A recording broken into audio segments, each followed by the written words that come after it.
ইমানিদা, আপনি তো আজকে ভোট দিয়েছেন তৃণমূল প্রার্থীর পক্ষে রাজ্যসভায়।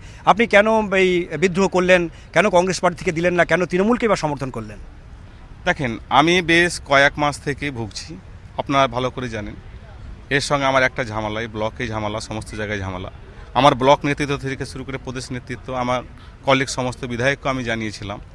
সেই সূত্রে আমাদের আজকে রাজ্যসভা নির্বাচনে আমি সারা জীবন আমরা সিপিএমের সঙ্গে লড়ে এসেছি। অতএব সিপিএমকে আমি মানতে পারিনি, সিপিএম সমর্থন প্রার্থী মানতে পারিনি। আমি তার জন্য 2011 সালে নির্বাচিত হয়েছিলাম কংগ্রেস প্রার্থী হয়ে এবং তৃণমূলের সঙ্গে জোট করে আমরা।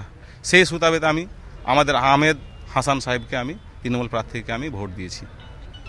না, এটা কি আপনার কি দলের বিরুদ্ধে একটা বিদ্রোহ?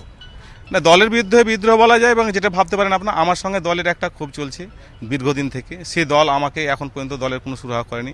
ব্লক থেকে নিয়ে সমস্ত কিছু আমি জেলা সভাপতিকে জানিয়েছিলাম, আমাদের অধীর চৌধুরী যখন ছিলেন, আমাদের যিনি আছেন হেনা সাহেব, ওনাকেও জানিয়েছি, প্রদেশ সভাপতিকেও জানিয়েছিলাম, সিএলপি লিডারকেও জানিয়েছিলাম। এখন পর্যন্ত কোনো আমি সুরাহা পাইনি। সেই জন্য আমি তৃণমূল প্রার্থীকে আমি ভোট দিয়েছি। দলের বিরুদ্ধে মোট যদি বলা যায় দুটো প্রধান অভিযোগ আপনি করুন, কি দুটি প্রধান অভিযোগ কংগ্রেসের বিরুদ্ধে এই যে দল ত্যাগের জন্য, তৃণমূলে আসার জন্য? দেখেন, আমি এখনও দল ত্যাগ করিনি এবং সিপিএমকে আমি পছন্দ করিনি। আমি সিপিএমের সঙ্গে সারা জীবন আমরা লড়ে এসেছি। সিপিএমের মনোনীত প্রার্থী এবং আমাদের নির্দল প্রার্থীকে আমি মানতে পারিনি। আমার তৃণমূলের সঙ্গে 2011 সালে জোট করে জিতেছিলাম। সেই সুবাদে আমি তৃণমূল প্রার্থীকে আমি ভোট দিয়েছি। অধীর চৌধুরীর সঙ্গে কোনো মত পার্থক্য? অদিতার সঙ্গে এই মুহূর্তে আমার কোনো কথা হয়নি, কোনো মত পার্থক্য আমার সঙ্গে হয়নি। আচ্ছা, এই যে সিপিএম বা বামের অভিযোগ করছে যে টাকার খেলা, একে নিয়ে আপনি কি কোনো টাকা পেয়েছেন নাকি? দেখেন, একটা জিনিস জানেন, এমানে কী ধরনের ছেলে, এমানিকে নিশ্চয়ই আপনারা ভালোভাবে জানেন। এমানে টাকার পিছনে ছুটে না, এমানে অতএব টাকার পিছনে দৌড়ায় না, এমানে টাকাকে কোনো পরোয়া করে না।